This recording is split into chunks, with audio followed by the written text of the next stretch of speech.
We're over at Hockley and we've just finished putting up this 7 foot by 5 foot apex roof shed. Now, this falls into our small shed category.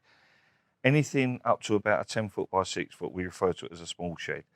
So as standard, the cladding on it is, well, the cladding can be 12mm, 16mm, but the framing on it is 32 by 45, although on the heavy duty one, we can use the heavier framework. I'm going to start telling you about this one from the roof. Now, up on the roof, obviously, you've got the roofing felt. I know, it's genius, isn't it?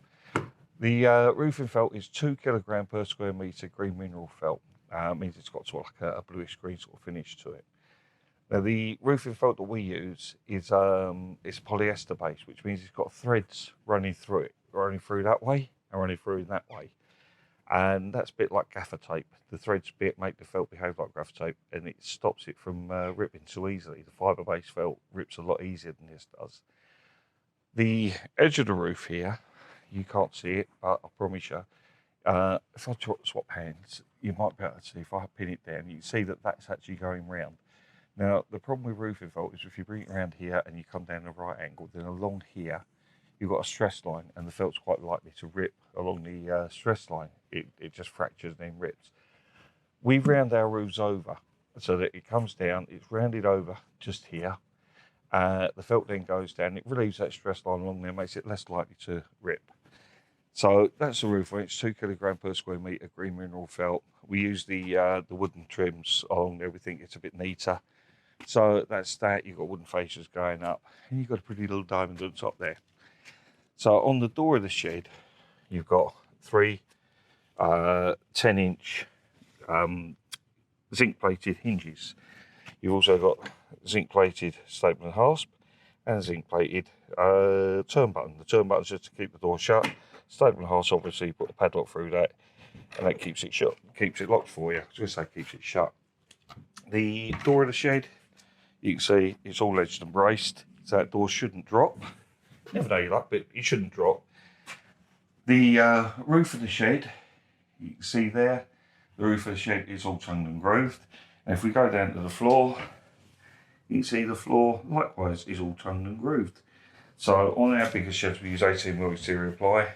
On these ones, we use the same thickness for the floor as we use for the cladding. The cladding on this one is the standard cladding. It's X16mm, so it finishes round about 11-12mm. It finishes about 12mm. And you can see there, it's all tongued and grooved, so that plank locks into that one, and it gives it a nice smooth finish inside there. No worries. Ignore this piece of wood here, that piece there. What's happening with my camera? I can't see. Right, this piece of wood here, ignore that, that's not standard. This client asked us if we could just put a piece of wood along here for him so he can hang like his shovels, his spades, all the rest of it. It's not a problem, so we did it. The framework on this is, it's 45mm that way, and it's 32mm that way. A lot of the cheaper sheds you see around have got like 27mm by 27mm. It's rough sawn, it's horrible timber. We use a nice smooth rounded 4 corners, 32mm by 45.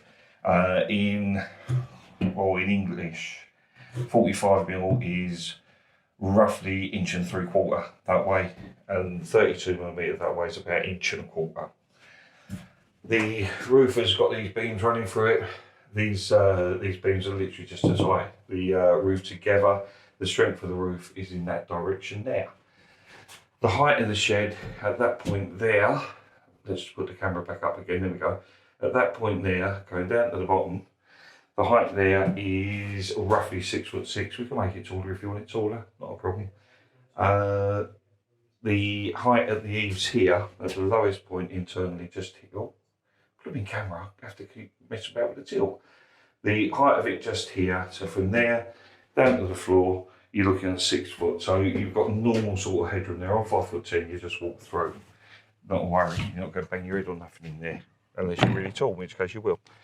The door of the shed, the door, I've got to come in there, I've got to be careful because I'm walking over the chap's garden. So the door of the shed there, that is 30 inches wide, that's roughly 76 centimetres. And height-wise, from there down to the bottom, the height of that is 5'10", which is about 1.8 metres. The glass of the shed is actually glass. This is glass. We don't use plastic. We don't use perspex, basically because we haven't found one that doesn't go either yellow or brittle after about a year. And then at the bottom of the glass here, that is CT1. I'm not going to put my finger in it. It's CT1 going right the way along. So that's pretty much all I can tell you about it. That is a 7 foot by 5 foot apex roof shed. Oh, and we put it up for you. Can't be bad.